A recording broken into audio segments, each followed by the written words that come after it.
একসময় ঝুট কাপড়কে আবর্জনার মতোই ফেলনা মনে করা হতো, তবে এ কাপড় আর ফেলনা নয়, ঝুটের তৈরি পাপোশে ঠাকুরগাঁয়ের বেশ কয়েকটি পরিবারে এসেছে সচ্ছলতা। তারা তৈরি করছেন ঝুট কাপড়ের পাপোশ, শুধু নিজেদের জন্য নয়, সমাজ বদলাতেও রাখছেন ভূমিকা। এই নারীদের পিছনে আছেন একজন সাবিনা বেগম, স্থানীয়ভাবে যাকে সবাই চেনেন সাবান নামে। ঠাকুরগাঁও সদর উপজেলার বরুণাগাঁও মণ্ডলপাড়ায় নিজ বাড়ির ৩ সেট ঘরে ২০২০ সালে মাত্র একটি মেশিন নিয়ে যাত্রা শুরু করেন সাবিনা।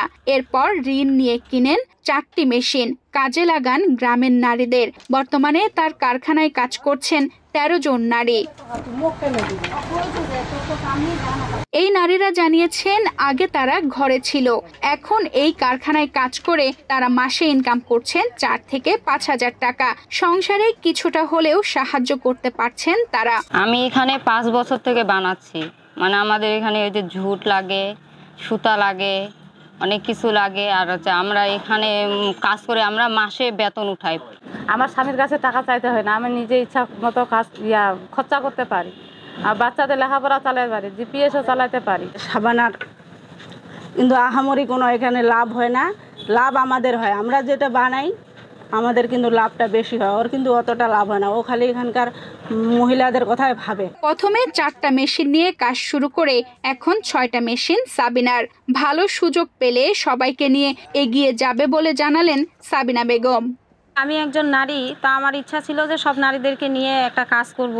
এটা একটা আসলে একটা ভালো ব্যাপার, আর এসব কাজ করতে আমার এমনিও ভালো লাগে। নারী উদ্যোক্তা হিসাবে আমি প্রথমে 4টা মেশিন নিয়ে এই কাজ শুরু করছি, এখন আমার 6টা মেশিন। আমার লোক সংখ্যা প্রায় এখন অনেক গেলা।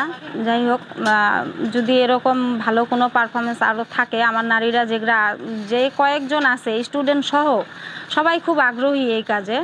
হ্যাঁ, একটা ঠান্ডা পরিবেশে বাড়ির ভিতরে পুরুষ লোক ছাড়া এই কাজটা করতে সবাই কমফোর্টেবল ফিল করে। যাই হোক, ভালো লাগে সবার করতে।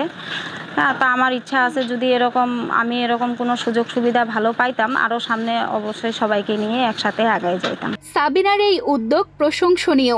এমন নারী উদ্যোক্তার পাশে থাকার চেষ্টা করব আমরা, যাতে তারা আরো এগিয়ে যেতে পারে বলে জানালেন জেলা প্রশাসক। সদর উপজেলায় সাবিনা নামে যে মেয়েটি, সে নিজের উদ্যোগে কর্মসংস্থানের ব্যবস্থা করে নিয়েছে তার নিজের এবং তার আশেপাশের কিছু মেয়ের। তো এই বিষয়টি জেলা প্রশাসক হিসেবে আমি অবশ্যই অ্যাপ্রিসিয়েট করি। তার এই কার্যক্রমকে এগিয়ে নিয়ে যাওয়ার জন্য সহযোগিতার জায়গাটিতে আমার যতটুকু করা সম্ভব আমি অবশ্যই করব। আর আমি চাইব তার এই উদ্যোগ আরও সম্প্রসারিত হোক এবং আমাদের এ জেলার আরও অনেক নারী সাবিনার মতো এগিয়ে আসুক এবং নারীদের কর্মসংস্থানের ব্যবস্থা করুক। একজন নারীর উদ্যোগ বদলে দিতে পারে একটি সমাজ। সাবিনার এই উদ্যোগ শুধু স্বাবলম্বী করেছে নারীদের নয়, তৈরি করেছে অনুপ্রেরণার গল্পও। তানজিদা রহমান, ইনায়া, বাংলাদেশ প্রতিদিন।